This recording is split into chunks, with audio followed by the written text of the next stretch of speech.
Hi everyone, मैं रविराज चौहान अपने YouTube channel maths on academy पे आप लोग स्वागत करता हूं।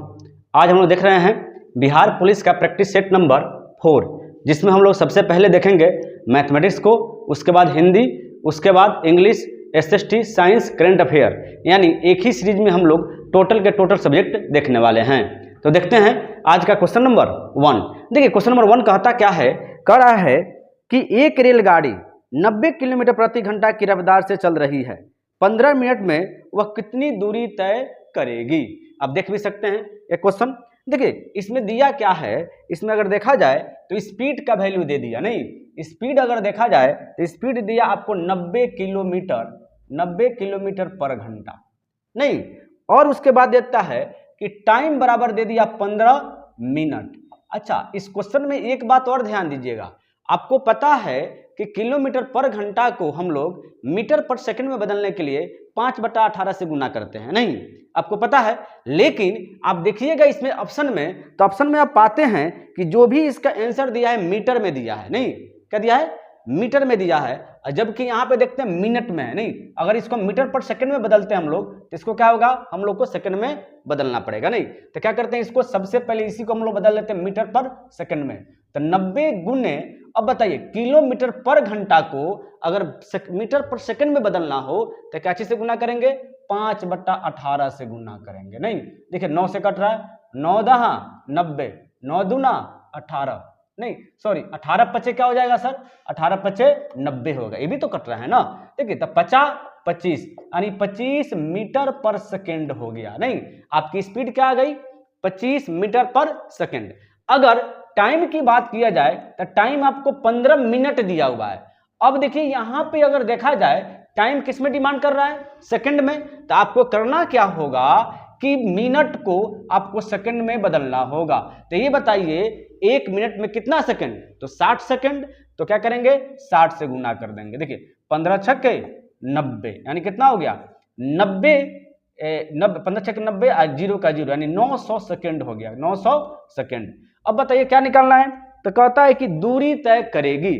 तो ये बताइए डिस्टेंस बराबर क्या होता है, तो डिस्टेंस बराबर होता है s इंटू टी, यानी s का वैल्यू देखा जाए, यानी स्पीड का वैल्यू देखा जाए तो 25, और टाइम का वैल्यू देखा जाए तो आपको हो जाएगा 900, नहीं 25 नवा 225, और डबल जीरो का डबल जीरो, यानी मीटर इस क्वेश्चन का आंसर हो जाएगा। ऑप्शन की बात किया जाए अगर, तो ऑप्शन नंबर 2 इस क्वेश्चन का आंसर हो गया।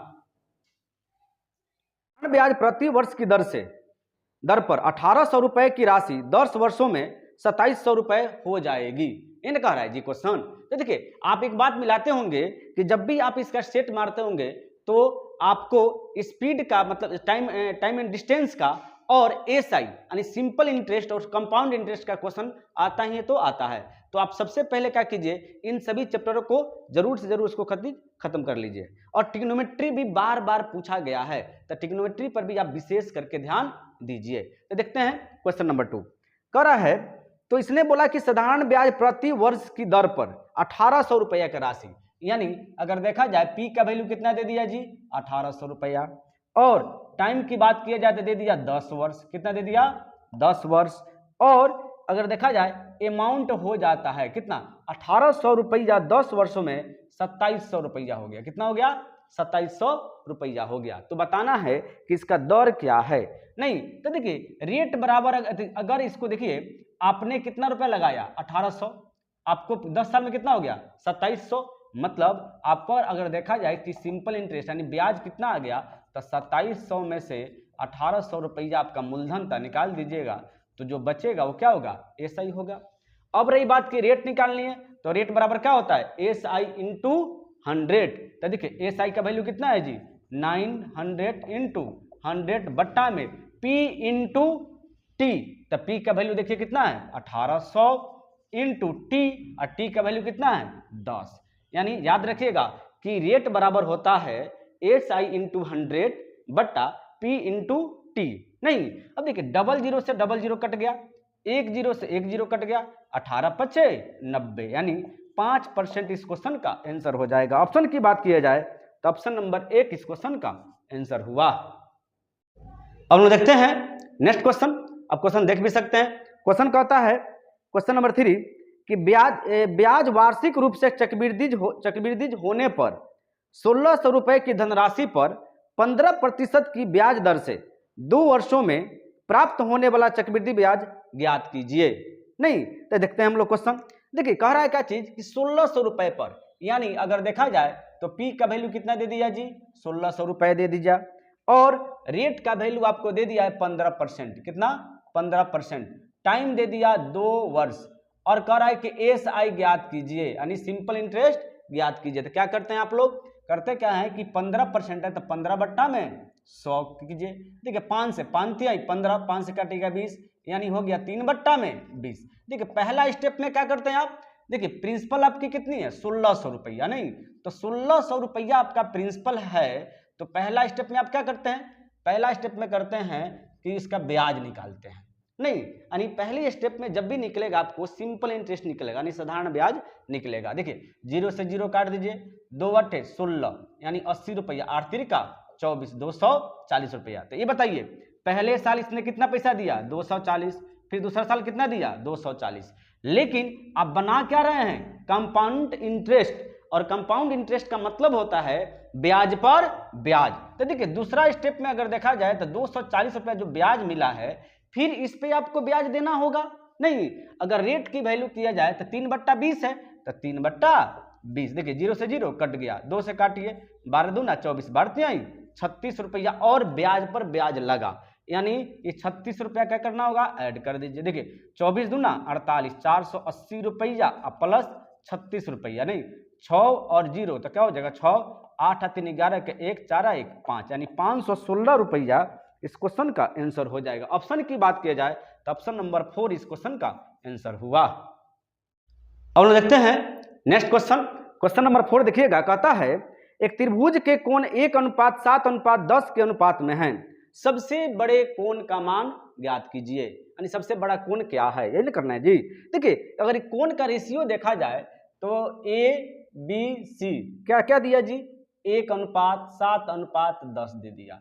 अब बताइए आप लोग ही कि सभी त्रिभुज के तीनों कोणों को मिला करके कितना डिग्री होता है, तो त्रिभुज के तीनों कोण को मिला करके आपको 180 डिग्री होता है, ये ना होता है जी, कितना होता है तीनों कोणों, एक त्रिभुज के तीनों कोणों का मान होता है 180 डिग्री। अब इसमें देखिए तो 10 और 7 17, 17 1 18, 18 का वैल्यू क्या हो गया जी 180, 18 दहा 180, यानी 1 का वैल्यू क्या हो गया 10 आ गया। अब बताइए 1 का वैल्यू क्या हो जाएगा यहाँ पे 1 गुने 10, यानी क्या हो जाएगा 10 डिग्री। बी का वैल्यू क्या हो जाएगा जी, तो अच्छा सॉरी इसमें बोला क्या चीज कि सबसे बड़ा कोण ज्ञात कीजिए, क्या कर रहा है सबसे बड़ा, नहीं तो देखिए सबसे बड़ा कोण कह रहा है तो सबसे बड़ा क्या चीज है जी 10 है ना, तो 10 गुने 10 यानी कितना हो जाएगा 100 डिग्री इस क्वेश्चन का आंसर हो जाएगा। ऑप्शन की बात किया जाए ऑप्शन नंबर 1 इस क्वेश्चन का आंसर हुआ। देखिए क्वेश्चन नंबर 1 कहता क्या है, कह रहा है कि निम्नलिखित में से कौन सा वाक्य शुद्ध है। ऑप्शन 1 क्या आपने यह पत्र पढ़ लिए हैं, 2 क्या आपने यह पत्र पढ़ लिया है, 3 क्या आपने यह पत्र पढ़ लिए हैं, 4 क्या आप यह पत्र पढ़ लिया है। तो आपको बताना है कि इसमें कौन सा वाक्य शुद्ध है यानी सही है।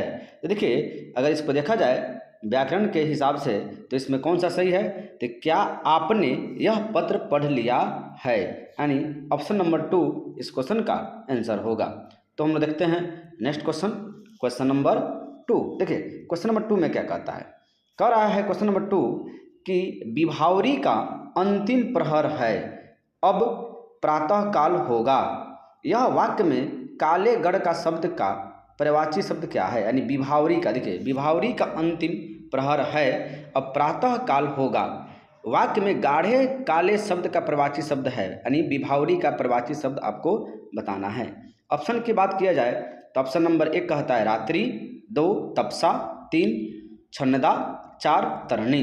तो देखिए विभावरी का पर्यायवाची शब्द जो होता है वो होता है आपको रात्रि, यानी ऑप्शन नंबर 1 इस क्वेश्चन का आंसर हो गया। अब हम देखते हैं क्वेश्चन नंबर 3। देखिए क्वेश्चन नंबर 3 में क्या कहता है कि अच्छे कर्मों के प्रति उत्साह श्लाघनीय है, तो बुरे कर्मों के प्रति उत्साह डैश है। ऑप्शन 1 ग्रहणीय, 2 प्रशंसनीय, 3 निंदनीय, 4 दमनीय। तो देखिए अच्छे कर्मों के प्रति उत्साह श्लाघनीय है, तो बुरे कर्मों के प्रति उत्साह डैश है, इसका आंसर हो जाएगा निंदनीय, यानी ऑप्शन नंबर 3 इस क्वेश्चन का आंसर हो गया। अब हम देखते हैं नेक्स्ट क्वेश्चन, क्वेश्चन नंबर 4। देखिए क्वेश्चन नंबर 4 में क्या कहता है कि क्रिया विशेषण के भेद निम्नलिखित में मैंने भेद लिखिए। मैं उसे भली भांति जानता हूँ। भली भांति आपको बताना है कि कौन सी क्रिया है। ऑप्शन 1 करा है कि रीतिवाचक, 2 कालवाचक, 3 स्थानवाचक, 4 परिमाणवाचक। देखिए इसमें भली भांति जो है, मैं उसे भली भांति जानता हूँ, इसमें अगर देखा जाए कि कौन सा क्रिया विशेषण है तो इसमें है रीतिवाचक क्रिया विशेषण, यानी ऑप्शन नंबर 1 इस क्वेश्चन का आंसर हो जाएगा। अब हम देखते हैं next question, sorry question number 4। Question number 4 कहता है कि विलोम शब्द लिखिए। अब शाश्वत का, विलोम शब्द लिखिए किसका, शाश्वत का। ऑप्शन 1 स्वस्थ, 2 अस्थाई, 3 स्थानीय, 4 क्षणिक। तो देखिए शाश्वत का विलोम शब्द जो होगा वो होगा क्षणिक, यानी ऑप्शन नंबर 4 इस क्वेश्चन का आंसर हो गया। अब हम देखते हैं नेक्स्ट क्वेश्चन। अब देखिए अब हम देखेंगे यानी 5 क्वेश्चन हिंदी में पूछा जाएगा आपसे, 5 क्वेश्चन इंग्लिश में पूछा जाएगा। नहीं तो देखिए क्वेश्चन नंबर 6 हम लोग देखते हैं इंग्लिश का। कहता है कि fill in the blanks with correct preposition. The cat jumped dash the chair.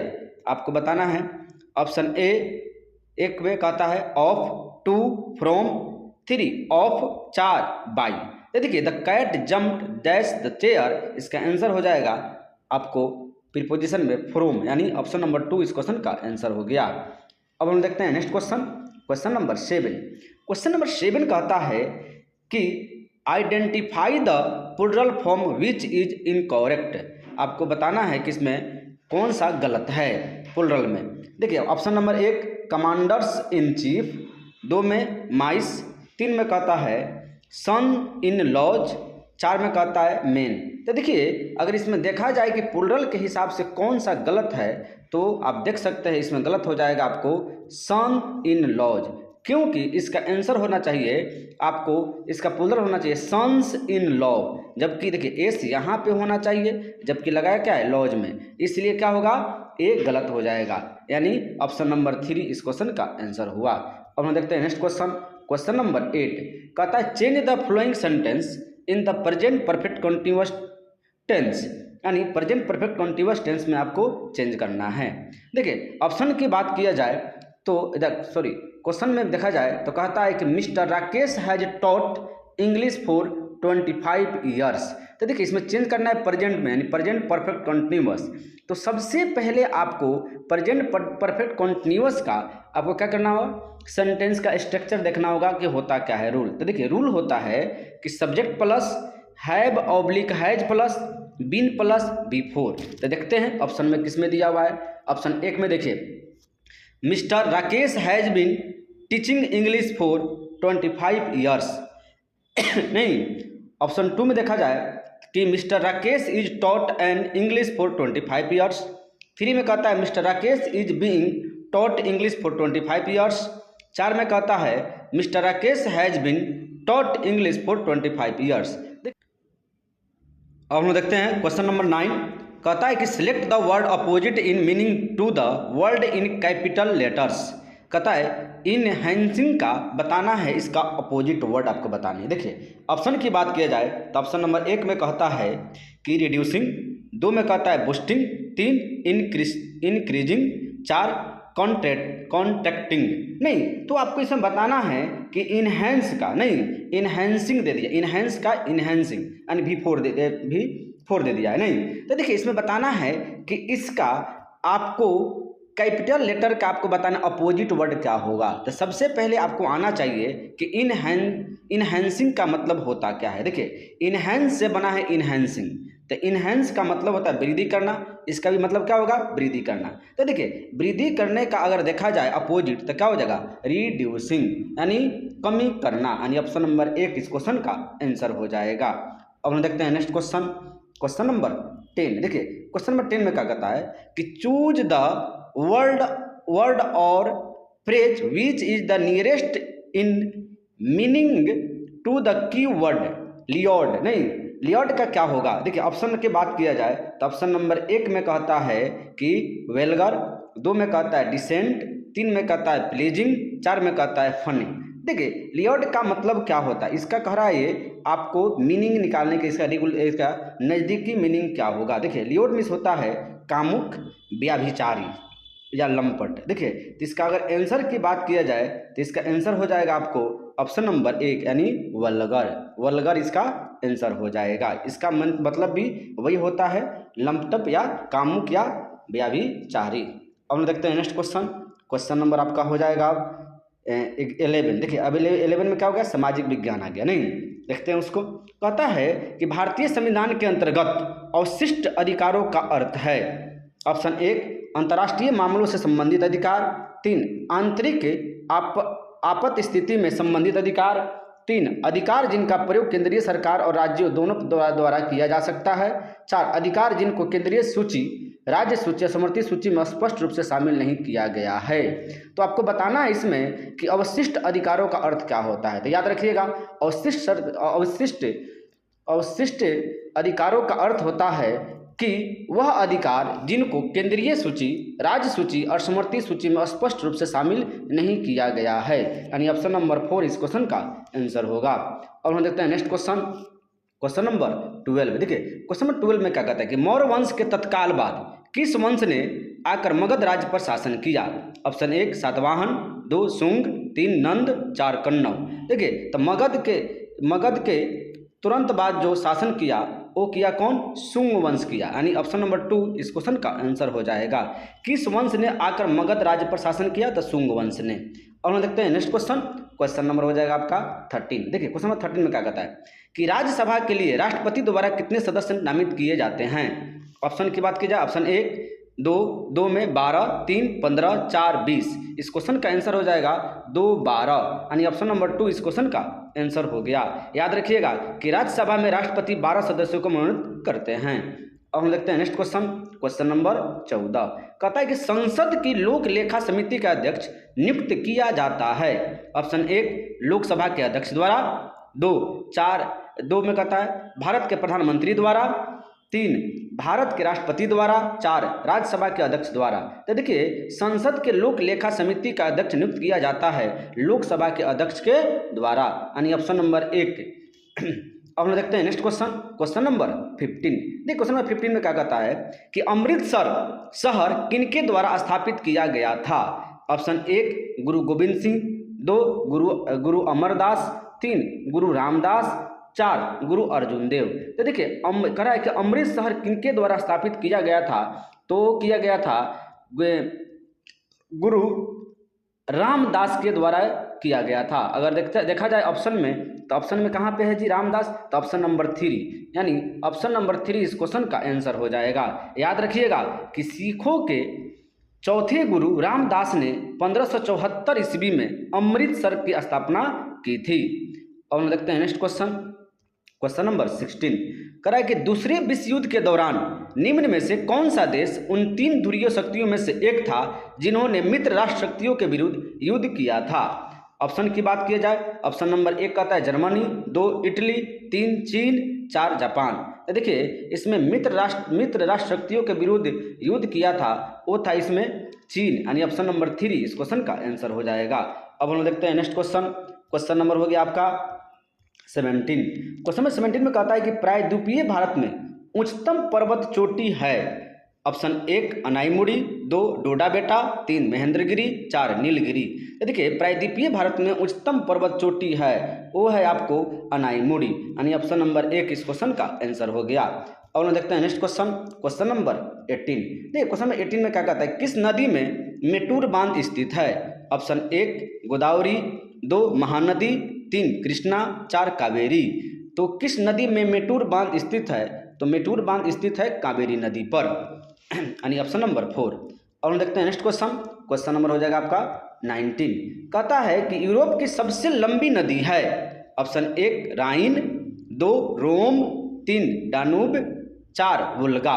तो देखिए यूरोप की सबसे लंबी नदी जो है वो है आपको ओल्गा, यानी ऑप्शन नंबर 4। अब हम देखते हैं next question, question number 20। Question number 20 में कहता है कि आर्थिक समानता के बिना राजनीतिक स्वतंत्रता एक भ्रम है, यह कथन किसका है? ऑप्शन 1 में कहता है हेराल्ड लास्की, 2 में कहता है GDH कोल, 3 में Jean Jacques Rousseau, 4 TH Green. तो देखिए अगर देखा जाए इसमें कह रहा है कि आर्थिक समानता के बिना राजनीतिक स्वतंत्रता एक भ्रम है, यह कथन किसका है? तो यह कथन है GDH कोल का, यानी ऑप्शन नंबर 2। अब हम देखते हैं next question, question number 21। Question number 21 में कहता है कि बाजार विनिमय प्रणाली आरंभ की गई थी। ऑप्शन 1 मोहम्मद बिन तुगलक द्वारा, 2 इल्तुतमिश द्वारा, 3 अलाउद्दीन खिलजी द्वारा, 4 गियासुद्दीन द्वारा। तो देखिए बाजार विनियमन प्रणाली आरंभ की गई थी, तो की गई थी अलाउद्दीन खिलजी द्वारा, यानी ऑप्शन नंबर 3। और हम देखते हैं नेक्स्ट क्वेश्चन, क्वेश्चन नंबर हो गया आपका 22। निम्न में से किन मुगल सम्राटों ने स्वयं अपनी आत्मकथा लिखी थी? ऑप्शन 1 शाह आलम और फारूक सियर, 2 बाबर और जहांगीर, 3 जहांगीर और शाहजहां, 4 अकबर और औरंगजेब। तो कह रहा है कि निम्न में से कौन से मुगल सम्राट थे जो अपनी आत्मकथा स्वयं लिखी थी? तो उसका आंसर हो जाएगा बाबर और जहांगीर, यानी ऑप्शन नंबर 2। और हम देखते हैं नेक्स्ट क्वेश्चन, क्वेश्चन नंबर हो जाएगा 23। कहता है कि नार्वे के तट एक उदाहरण है। ऑप्शन 1 डालमेटिन तट का, 2 फियोर्ड तट का, 3 रिया तट का, 4 उनमजित तट का। इसका क्वेश्चन का आंसर हो जाएगा आपको 23 का 2, यानी हो जाएगा फियोर्ड तट का, यानी ऑप्शन नंबर 2 इस क्वेश्चन का आंसर हो गया। अब हम देखते हैं नेक्स्ट क्वेश्चन, क्वेश्चन हो जाएगा 24। अब हम देखते हैं नेक्स्ट क्वेश्चन, क्वेश्चन नंबर 24। देखिए क्वेश्चन नंबर 24 कहता क्या है कि भारत में कौन सा नियामक निकाय माइक्रो फाइनेंस संस्थाओं की देखरेख करता है? ऑप्शन 1 भारतीय रिजर्व बैंक, 2 वित्त मंत्रालय, 3 भारतीय प्रतिभूति और विनिमय बोर्ड, 4 भारतीय बीमा विनियामक और विकास प्राधिकरण। तो देखिए भारत में कौन सा नियामक निकाय माइक्रो फाइनेंस संस्थाओं को देखरेख करता है? तो वो करता है भारतीय रिजर्व बैंक यानी RBI। और हम देखते हैं next question, question number 25। Question number 25 में कहता है कि निम्न देशों में उनकी राजधानियों में से कौन सा गलत है? आपको गलत का चुनाव करना है। तो देखिए पहला ऑप्शन कहता है कि Switzerland Geneva, 2 Austria Vienna, 3 Denmark Copenhagen, 4 Finland और हेलेंसिकी। तो देखिए इसमें कहता है कि गलत क्या है। अगर इसमें गलत की बात किया जाए तो वो हो जाएगा आपको स्विट्जरलैंड, यानी ऑप्शन नंबर 1, क्योंकि स्विट्जरलैंड की राजधानी बर्न होती है, जबकि इसमें क्या किया है जेनेवा दे दिया है, इसलिए ऑप्शन नंबर 1 इसका गलत हो जाएगा। अब हम देखते हैं नेक्स्ट क्वेश्चन, क्वेश्चन नंबर हो गया 26। क्वेश्चन नंबर 26 कहता है कि शेर शाह का मकबरा भारत के किस राज्य में स्थित है? ऑप्शन 1 बिहार, 2 उत्तर प्रदेश, 3 पंजाब, 4 बंगाल। यानी शेर शाह का मकबरा भारत के किस राज्य में स्थित है? तो वो है बिहार में, यानी ऑप्शन नंबर 1। अब हम देखते हैं नेक्स्ट क्वेश्चन, क्वेश्चन नंबर हो गया 27। क्वेश्चन नंबर 27 में कहता है कि समाज के कमजोर वर्गों को सामाजिक न्याय दिलाने के लिए महाराष्ट्र में निम्नलिखित में से किस संघ का गठन किया गया था? Option 1 theosophical society, 2 Arya Samaj, 3 सत्य शोधक समाज, 4 धर्म परिपालन। तो इस क्वेश्चन का आंसर हो जाएगा सत्य शोधक समाज, यानी ऑप्शन नंबर 3। देखिए याद रखिएगा कि ज्योतिबा फुले ने 24 सितंबर 1873 को पुणे महाराष्ट्र में सत्य शोधक समाज की स्थापना की थी। इसने शिक्षा को बढ़ावा दिया, वंचित वर्गों को सामाजिक अधिकार, न्याय और राजनीतिक जागरूकता पहुंचाया। अब हम देखते हैं नेक्स्ट क्वेश्चन, क्वेश्चन नंबर हो जाएगा आपका 28। क्वेश्चन नंबर 28 में कहता है कि दुनिया की पहली महिला प्रधानमंत्री नाम बताइए। Option A Indira Gandhi, 2 Sirimavo Bandaranaike, 3 Golda Meir, 4 Elizabeth Domitian. तो देखिए दुनिया की पहली महिला प्रधानमंत्री जो बनी थी वो बनी थी श्री मावो भंडार नायके, यानी श्रीलंका के बनी थी 1960 में। अब देखते हैं हम लोग नेक्स्ट क्वेश्चन। क्वेश्चन नंबर हो जाएगा आपका 29। क्वेश्चन नंबर 29 कहता है कि संघ राज्य क्षेत्र पंडुचेरी के साथ साझी सीमा नहीं है, यानी संघ राज्य क्षेत्र पंडुचेरी के साथ किसकी सीमा नहीं लगा हुआ है। ऑप्शन एक में कहता है आंध्र प्रदेश, 2 केरल, 3 कर्नाटक, 4 तमिलनाडु। तो देखिए इस क्वेश्चन का आंसर हो जाएगा आपको ऑप्शन नंबर 3। और देखते हैं नेक्स्ट क्वेश्चन, यानी कर्नाटक। देखिए कर्नाटक का जो है सीमा वो पंडुचेरी से नहीं लगती है। और देखते हैं नेक्स्ट क्वेश्चन। क्वेश्चन नंबर हो जाएगा 30। क्वेश्चन नंबर 30 में कहता है कि विश्व की सबसे कम जनसंख्या वाला देश कौन सा है। Option 1 Vatican city, 2 Tuvalu, 3 Nauru, 4 Palau.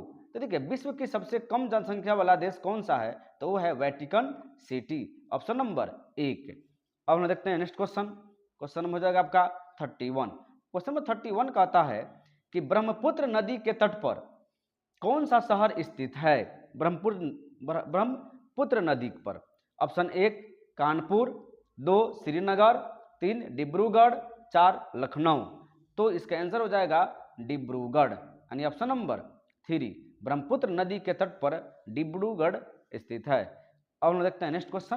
Question number हो जाएगा आपका 32। क्वेश्चन नंबर 32 में कहता है कि एडोल्फ हिटलर ने डैश में आत्महत्या की थी, यानी कब की थी। ऑप्शन 1 1915, 2 1925, 3 1935, 4 1945। तो हिटलर ने 1945 ईस्वी में हत्या की थी, यानी ऑप्शन नंबर 4। और हम देखते हैं नेक्स्ट क्वेश्चन। क्वेश्चन नंबर हो जाएगा आपका 33। क्वेश्चन नंबर 33 में कहता है कि हुमायूं 1530 से 1540 ईस्वी किस वंश का शासक था, यानी हुमायूं। ऑप्शन 1 नंद, 2 मुगल, 3 मौर्य, 4 हर्यक। तो देखिए हुमायूं जो था वो था मुगल का। कहाँ का था? मुगल का। यानी मुगल का देखिए इसके बाबर ने मुगल काल की स्थापना किया था और उसी का बेटा का नाम हुमायूं हो गया, नहीं, यानी दूसरा इसने शासक बना था मुगल का। अब हम देखते हैं नेक्स्ट क्वेश्चन। क्वेश्चन नंबर हो जाएगा आपका 34। एशिया की सबसे बड़ी नदी है। Option 1 यांगत्जे, 2 एनिसी, 3 Sindhu, 4 Mekong. तो एशिया के सबसे बड़ी नदी है वो है आपको यांगत्जे, ऑप्शन नंबर 1। अब हम देखते हैं नेक्स्ट क्वेश्चन। क्वेश्चन नंबर हो जाएगा आपका 35। देखिए क्वेश्चन 35 में क्या कहता है कि एक अंग्रेजी दार्शनिक और चिकित्सक जॉन लॉक के अनुसार कौन सा एक प्राकृतिक अधिकार नहीं है। ऑप्शन 1 स्वतंत्रता, 2 समानता, 3 संपत्ति, 4 मत देने का अधिकार। यानी कौन प्राकृतिक अधिकार नहीं है, तो वो नहीं है कौन सा, मत देने का अधिकार, ऑप्शन नंबर 4। अब हम देखते हैं नेक्स्ट क्वेश्चन। क्वेश्चन नंबर हो जाएगा आपका 36। क्वेश्चन नंबर 36 में विजयनगर की कला उदाहरण मिलता है। Option A Somnath, 2 Hampi, 3 Amaravati, 4 Pattadakal. देखिए तो विजयनगर की कला उदाहरण मिलती है तो कहाँ मिलती है, वो मिलती है हम्पी में, यानी ऑप्शन नंबर 2। अब हम देखते हैं नेक्स्ट क्वेश्चन। देखिए हम्पी कहाँ पे, कर्नाटक राज्य में स्थित है, याद रखिए ये भी। अब हम देखते हैं नेक्स्ट क्वेश्चन। क्वेश्चन नंबर 37 कहता है कैमूर पठार किसके लिए प्रसिद्ध है। ऑप्शन 1 तांबा, 2 चूना, 3 लिथियम, 4 बॉक्साइट। यानी कैमूर पठार किसके लिए प्रसिद्ध है, तो वो है चूना पत्थर के लिए, ऑप्शन नंबर 2। अब हम देखते हैं नेक्स्ट क्वेश्चन। क्वेश्चन नंबर हो जाएगा 38 में कहता है कि निम्नलिखित में से कौन सा शब्द भारतीय संविधान के मूल प्रस्तावना का हिस्सा नहीं था। ऑप्शन 1 लोकतांत्रिक, 2 गणराज्य, 3 धर्मनिरपेक्ष, 4 संप्रभु सार्वभौम। यानी निम्नलिखित में से कौन सा शब्द भारतीय संविधान के मूल प्रस्तावना का हिस्सा नहीं था, तो कौन नहीं था, धर्मनिरपेक्ष, यानी ऑप्शन नंबर 3। अब हम देखते हैं नेक्स्ट क्वेश्चन। क्वेश्चन नंबर हो जाएगा आपका 39। क्वेश्चन नंबर 39 में कहता है कि भारतीय संविधान की 7वीं अनुसूची है, यानी 7वीं अनुसूची किससे संबंधित है? ऑप्शन 1 राज्य और केंद्र शासित प्रदेश, 2 राष्ट्रपति और उपराष्ट्रपति इत्यादि का वेतन, 3 संघ सूची, राज्य सूची और समवर्ती सूची, 4 राज्यसभा में सीटों का आवंटन। तो कह रहा है कि भारतीय संविधान की 7वीं अनुसूची संबंधित है तो वो है आपको संघ सूची, राज्य सूची और समवर्ती सूची से, यानी ऑप्शन नंबर 3। अब हम देखते हैं नेक्स्ट क्वेश्चन। क्वेश्चन नंबर हो जाएगा आपका 40। देखिए क्वेश्चन 40 में क्या कहता है कि भारतीय वायुसेना के ग्रुप कैप्टन का समक्ष कौन भारतीय थल सेना में होता है? ऑप्शन 1 कर्नल, 2 ले कर्नल, 3 मेजर जनरल, 4 मेजर। तो यहाँ पूछ रहे हैं कि भारतीय वायुसेना के कैप्टन ग्रुप का समक्ष भारतीय थल सेना में होता है, यानी दोनों का पोस्ट बराबर है, वो कौन सा होगा? तो देखिए यहाँ पे बोला कि ग्रुप कैप्टन का समक्ष, नहीं तो इसमें क्या हो जाएगा? कर्नल हो जाएगा। क्या हो जाएगा? भारतीय थल सेना में कर्नल, ऑप्शन नंबर 1। अब हम देखते हैं नेक्स्ट क्वेश्चन। क्वेश्चन नंबर हो जाएगा आपका 41। क्वेश्चन 41 में कहता है कि भारत में किस ब्रिटिश गवर्नर जनरल ने हड़प नीति का चलन प्रारंभ किया? Option 1 Lord Dalhousie, 2 Sir Charles Metcalfe, 3 Lord William Bentinck, 4 Lord Hardinge. तो देखिए भारत में किस ब्रिटिश जनरल ने हड़प नीति का चलन प्रारंभ किया? वो था लॉर्ड डलहौजी, यानी ऑप्शन नंबर 1। अब हम देखते हैं नेक्स्ट क्वेश्चन। क्वेश्चन नंबर हो गया 42। कहता है कि पंपास समशीतोष्ण कटिबंधीय घास के मैदान है। Option 1 Argentina, 2 Hungary, 3 USA, 4 Eurasia. तो देखिए पंपास कहाँ पे होता है? तो पंपास होता है अर्जेंटीना के, यानी अर्जेंटीना के मैदान में होता है पंपास, यानी ऑप्शन नंबर 1। अब हम देखते हैं नेक्स्ट क्वेश्चन। क्वेश्चन नंबर 43 कहता है कि लोकसभा में कितनी सीटें अनुसूचित जाति और अनुसूचित जनजाति के प्रतिनिधित्व के लिए आरक्षित है? ऑप्शन 1 39, 2 85, 3 109, 4 131, यानी 131। तो देखिए लोकसभा में कितने सीटें अनुसूचित जाति और अनुसूचित जनजाति के प्रतिनिधित्व को आरक्षित है? तो वो है 131, यानी ऑप्शन नंबर 4। अब हम देखते हैं नेक्स्ट क्वेश्चन। क्वेश्चन नंबर हो जाएगा आपका 44। क्वेश्चन 44 में कहता है कि लोथल की खुदाई से किस सभ्यता का पता चला? ऑप्शन 1 सिंधु घाटी, 2 सुमेरिया, 3 मेसोपोटामिया, 4 वैदिक आर्य। तो लोथल की खुदाई से किस सभ्यता का पता चला? तो वो चला था सिंधु घाटी का, यानी ऑप्शन नंबर 1। अब हम देखते हैं नेक्स्ट क्वेश्चन। क्वेश्चन नंबर हो जाएगा आपका 45। भारत में संभावित तेल स्रोत है। ऑप्शन 1 तमिलनाडु, 2 असम, 3 गुजरात, 4 उपरोक्त सभी। तो भारत में संभावित तेल स्रोत है, तो तेल स्रोत कौन सा है? तो उपरोक्त सभी, यानी तमिलनाडु में भी, असम में भी और 3 गुजरात में भी संभावित तेल स्रोत है वहां पे, इसलिए इसका आंसर हो जाएगा ऑप्शन नंबर 4, यानी उपरोक्त में से सभी। अब हम देखते हैं next question. Question number 56। Sikandar के आक्रमण के समय मगध का शासक कौन था? ऑप्शन की बात की जाए, ऑप्शन 1 चंद्रगुप्त मौर्य, 2 धनानंद, 3 महापद्म नंद, 4 शिशुनाग। तो सिकंदर के आक्रमण के समय मगध का शासक जो था वो था धनानंद, यानी ऑप्शन नंबर 2। अब हम देखते हैं next question. Question number 47। Iltutmish ने दिल्ली में सिंहासन पर बैठने के बाद बिहार पर अपना प्रभुत्व स्थापित कर बिहार का शासन किसको प्रदान किया था? ऑप्शन की बात की जाए, ऑप्शन नंबर 1 यागान्तुन को, 2 तुगान खान को, 3 मलिक बया को, 4 खयाज जहां को। यानी इल्तुतमिश ने दिल्ली में सिंहासन पर बैठने के उपरांत बिहार पर अपना प्रभुत्व स्थापित कर बिहार का शासक किसको किया था? तो वो किया था आपको यागानतुन को, यानी ऑप्शन नंबर 1। तो याद रखिएगा यागनतु का दूसरा अभी नाम कहीं कहीं मिलेगा आपको, इख्तियारुद्दीन मिलेगा। क्या मिलेगा? इख्तियारुद्दीन। और कहीं कहीं मिलेगा यागानतुन। ठीक है, इस दोनों को याद रखिएगा, बिहार से संबंधित क्वेश्चन है, इस पर ज्यादा ध्यान दीजिए। और हम देखते हैं नेक्स्ट क्वेश्चन। क्वेश्चन नंबर हो जाएगा आपका 48। क्वेश्चन नंबर 48 में कहता है कि पटना में स्थित गोलघर का निर्माण किस गवर्नर जनरल के काल में हुआ था? Option 1 Warren Hastings, 2 Lord Hardinge, 3 Lord Canning, 4 Lord Cornwallis. तो देखिए पटना में स्थित गोलघर का निर्माण किस गवर्नर जनरल के काल में हुआ था? तो वो हुआ था लॉर्ड कर्नवालिस, यानी ऑप्शन नंबर 4। 1786 ईस्वी में ये इसका निर्माण कराया गया था। अब हम देखते हैं नेक्स्ट क्वेश्चन। क्वेश्चन नंबर हो जाएगा आपका 49, याद रखिएगा कितना 49। क्वेश्चन कहता है कि 1928 में बिहार में रविदास सभा का गठन किसने किया था? रविदास, ऑप्शन 1 संत रविदास, 2 महात्मा गांधी, 3 जगजीवन राम, 4 कर्पूरी ठाकुर।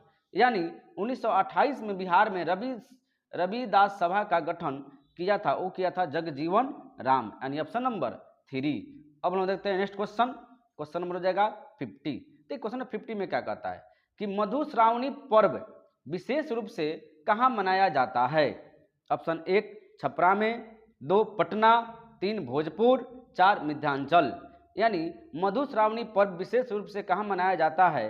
तो है कहाँ पे? मिथिलांचल में, यानी ऑप्शन नंबर 4। याद रखिएगा मधुश्रावणी पर्व मिथिलांचल में। अब हम देखते हैं नेक्स्ट क्वेश्चन। क्वेश्चन नंबर हो गया आपका 51। कहता है कि बिहार के किस जिले में सोने के नवीन भंडारों का पता लगा है? ऑप्शन 1 गया, 2 वैशाली, 3 जमुई, 4 मुंगेर। तो देखिए बिहार के किस जिले में सोने के नवीनतम भंडार का पता लगा है? तो वो लगा है आपको जमुई में, यानी ऑप्शन नंबर 3। अब हम देखते हैं नेक्स्ट क्वेश्चन। क्वेश्चन नंबर हो जाएगा आपका 52। बिहार प्रदेश में दक्षिण पश्चिम मानसून कब तक रहता है? ऑप्शन 1 15 अक्टूबर, 2 15 नवंबर, 3 20 अक्टूबर, 4 25 अक्टूबर। तो बिहार प्रदेश में दक्षिण पश्चिम मानसून जो रहता है वो रहता है 15 अक्टूबर तक, यानी ऑप्शन नंबर 1। अब हो गया क्वेश्चन नंबर 53। देखिए क्वेश्चन नंबर 53 क्या कहता है कि बिहार में हरियावारा हिरन पार्क कहाँ स्थित है? ऑप्शन की बात किया जाए, ऑप्शन नंबर 1 बक्सर, 2 दरभंगा, 3 मुंगेर, 4 कैमूर। तो देखिए इस क्वेश्चन का आंसर की बात किया जाए तो हो जाएगा ऑप्शन नंबर 3, यानी मुंगेर में। तो याद रखिएगा हरियावारा हिरन पार्क स्थित है मुंगेर में। अब हम देखते हैं नेक्स्ट क्वेश्चन। क्वेश्चन नंबर हो जाएगा आपका 54। क्वेश्चन नंबर 54 में कहता है कि बिहार में चाणक्य राष्ट्रीय विधि विश्वविद्यालय कहाँ स्थापित की गई है? ऑप्शन 1 पटना में, 2 भागलपुर में, 3 नालंदा में, 4 बिहटा में। यानी बिहार में चाणक्य राष्ट्रीय विधि विश्वविद्यालय कहाँ स्थापित की गई है? तो वो की गई आपको पटना में, ऑप्शन नंबर 1। अब हम देखते हैं नेक्स्ट क्वेश्चन। क्वेश्चन नंबर हो जाएगा 55। क्वेश्चन 55 में कहता है कि बिहार में कानून द्वारा गोवध किस वर्ष में प्रतिबंधित किया गया था? ऑप्शन 1 1948, 2 1949, 3 1954, 4 1955।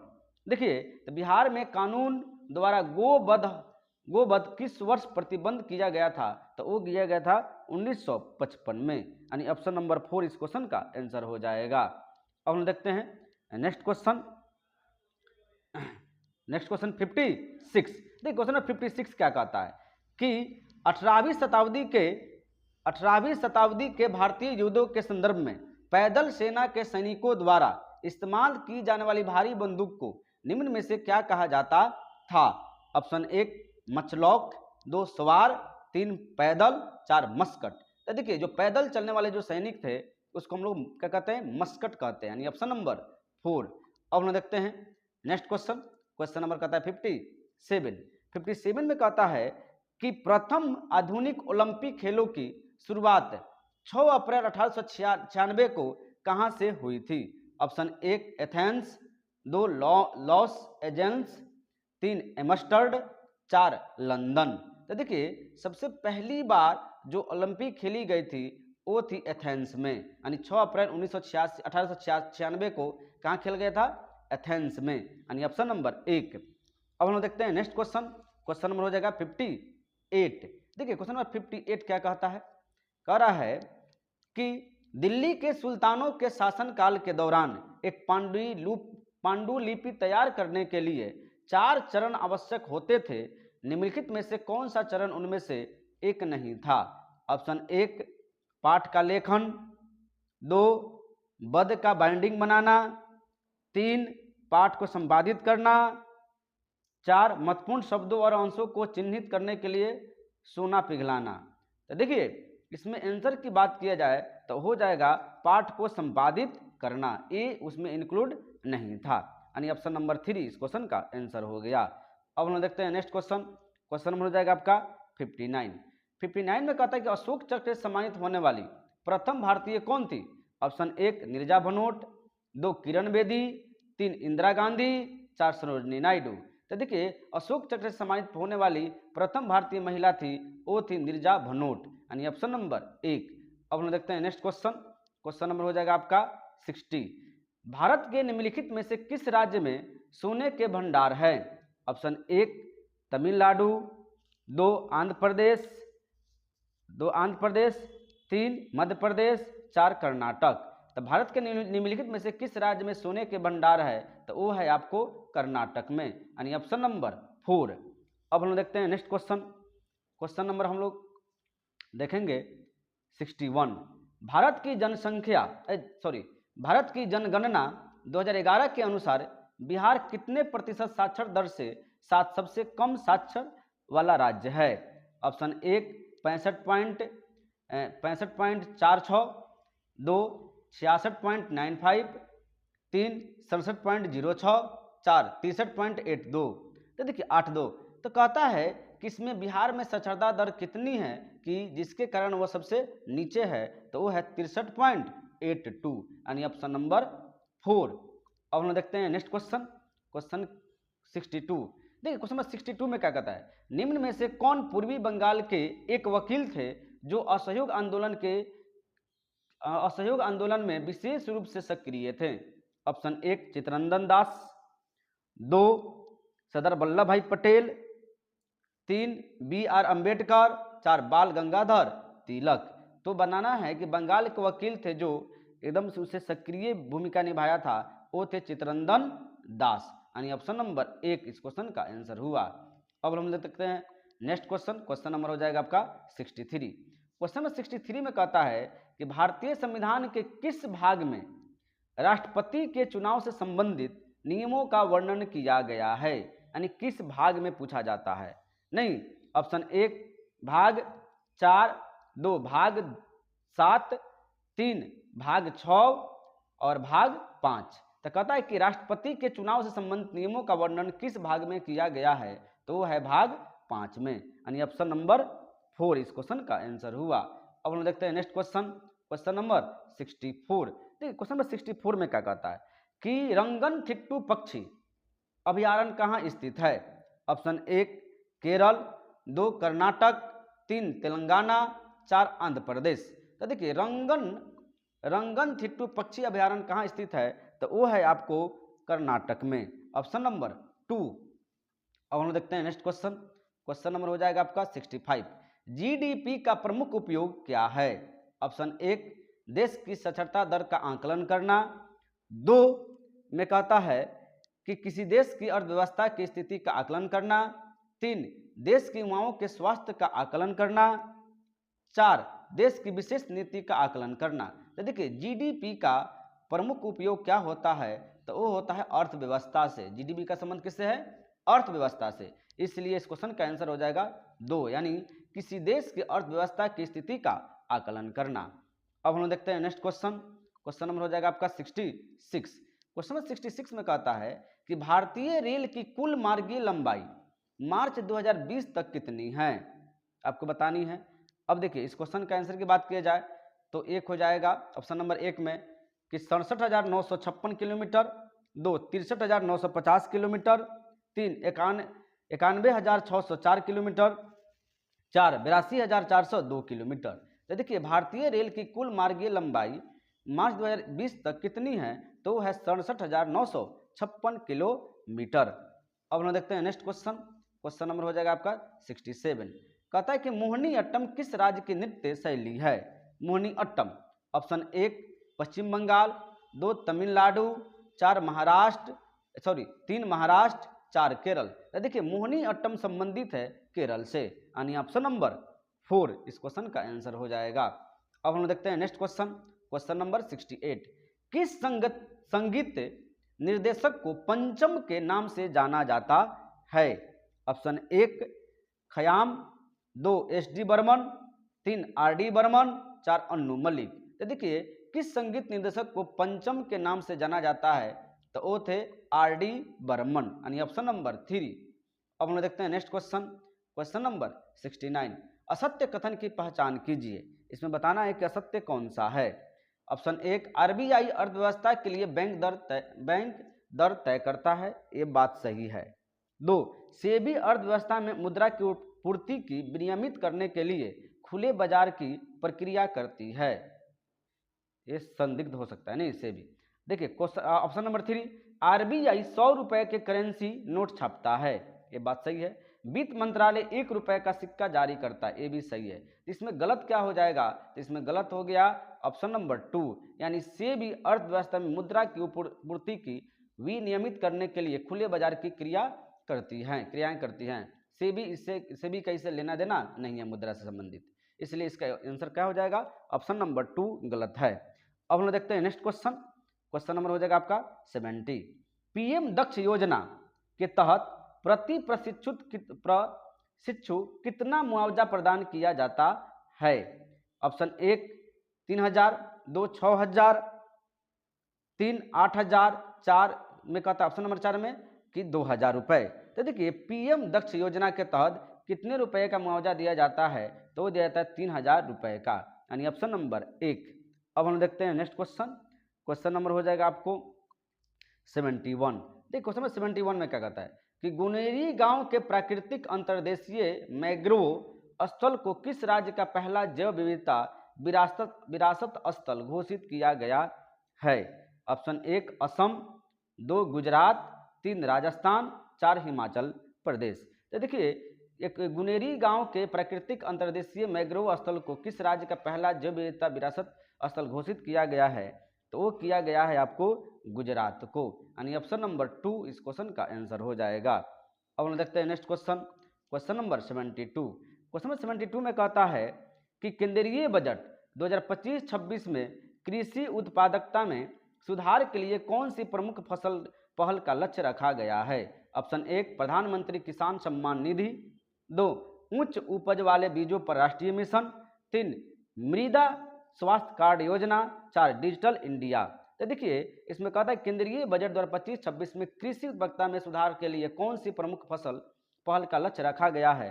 तो वो था आपको ऑप्शन नंबर 2, यानी उच्च उपज वाले बीजों पर राष्ट्रीय मिशन। अब हम देखते हैं नेक्स्ट क्वेश्चन नंबर हो जाएगा आपका 73।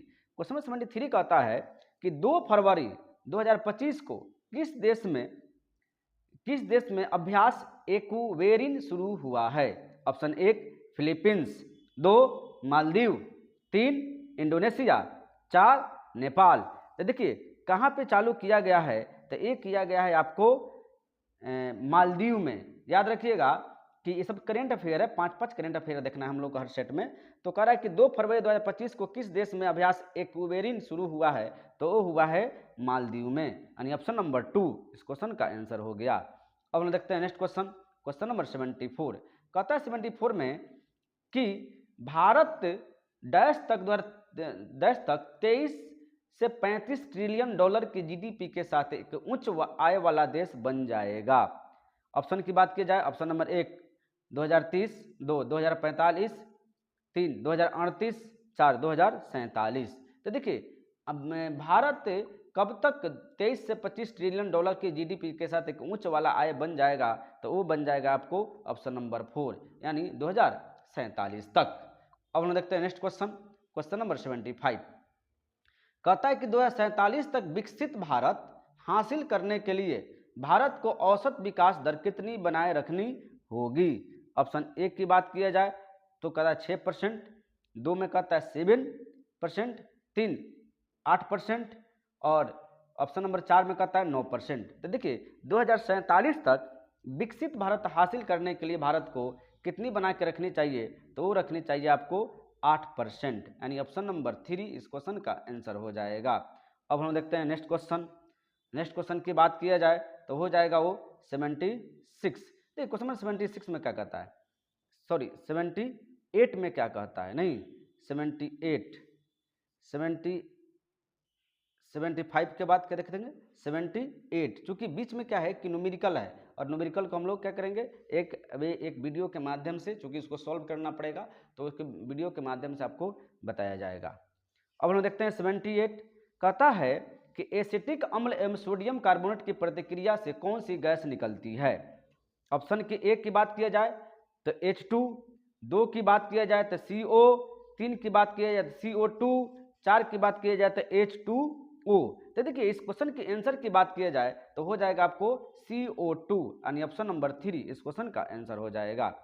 अब हम देखते हैं next question, question number 79, question number 81। देखिए बहुत सारा इसमें न्यूमेरिकल दिया हुआ है, इसलिए न्यूमेरिकल को हम लोग अलग से देखेंगे। देखिए क्वेश्चन नंबर 81 क्या कहता है, कीचड़ कवच का कार्य किस सिद्धांत पर आधारित होता है। कीचड़ कवच का ऑप्शन 1 विराम जड़त्व में, 2 दिशा जड़त्व में, 3 गति जड़त्व में, 4 इनमें से कोई नहीं। तो देखिए कीचड़ कवच का कार्य किस सिद्धांत पर कार्य करता है, तो वो करता है दिशा जड़त्व पर, यानी ऑप्शन नंबर 2 इस क्वेश्चन का आंसर हुआ। अब हम देखते हैं नेक्स्ट क्वेश्चन, क्वेश्चन नंबर 84।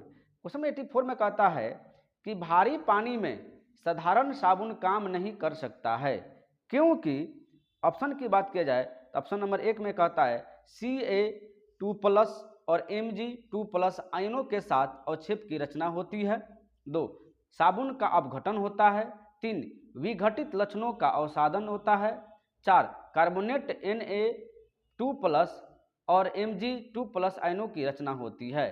तो याद रखिएगा भारी पानी में साधारण साबुन में काम नहीं कर सकता है, क्योंकि इसमें Ca2+ और Mg2+ आयनों के साथ अवक्षेपण होता है, यानी कैल्शियम और मैग्नीशियम के साथ क्या होता है, इसको अवक्षेपण की रचना होती है। अब हम देखते हैं नेक्स्ट क्वेश्चन, क्वेश्चन नंबर हम लोग देखेंगे अब 86। कैमरे में किस प्रकार का लेंस उपयोग में लाया जाता है। ऑप्शन 1 की बात की जाए उत्तल, 2 अवतल, 3 वर्तुलाकार, 4 समान मोटाई का। तो देखिए कैमरे में किस प्रकार का लेंस उपयोग में होता है, तो वो होता है आपको उत्तल, यानी ऑप्शन नंबर 1 इस क्वेश्चन का आंसर हुआ। अब हम देखते हैं नेक्स्ट क्वेश्चन, क्वेश्चन नंबर 87। किसी मनुष्य के लिए नदी के जल को अपेक्षा समुद्र के जल में तैरना अधिक सरल क्यों होता है। ऑप्शन की बात की जाए ऑप्शन नंबर 1 समुद्र जल का घनत्व नदी के जल के घनत्व से कम होता है, 2 समुद्र जल का घनत्व नदी के जलत्व घनत्व से अधिक होता है, 3 समुद्र नदी से अधिक गहरा होता है, समुद्र नदी से अधिक चौड़ा होता है। तो आखिर क्या कारण है कि समुद्र के जल में तैरना अधिक सरल होता है। तो देखिए इसका हो जाएगा ऑप्शन नंबर 2, यानी समुद्र जल का घनत्व नदी के जल के घनत्व से अधिक होता है। ठीक है, अब हम देखते हैं नेक्स्ट,